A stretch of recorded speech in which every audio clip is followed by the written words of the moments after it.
Baru saja bebas dari lapas Kerobokan, seorang kurir narkoba kembali ditangkap jajaran Satres Narkoba Polresta Denpasar.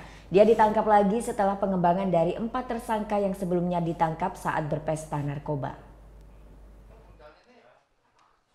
Aldi Prayitno, ayah 2 orang anak yang baru 20 hari bebas dari lapas Kerobokan, kembali ditangkap oleh jajaran Satres Narkoba Polresta Denpasar.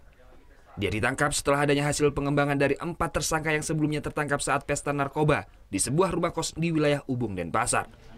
Beralasan tidak mempunyai penghasilan usai keluar dari lapas, tersangka tergiur dengan penghasilan menjadi kurir narkoba. Jadi ini kamu daripada tidak kerja penghasilan segini, ini mau ikut jualan gini gitu. Sebenarnya saya sudah tidak mau karena pengaruhnya kayak gini kuatnya. Tersangka ditangkap di seputaran Jalan Cokro Aminoto, Denpasar pada 28 Juli lalu saat akan menempel paket sabu. Dari tangan tersangka, polisi mengamankan 8 paket sabu seberat 1 gram.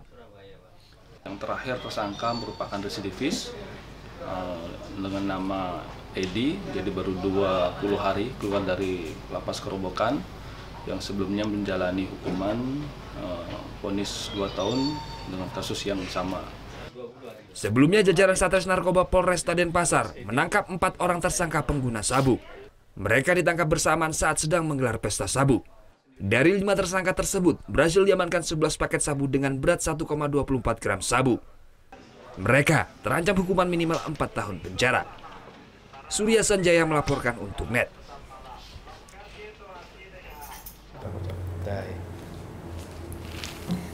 Udah selesai kan nontonnya? Nah, jadi jangan lupa buat like, komen, dan subscribe ya.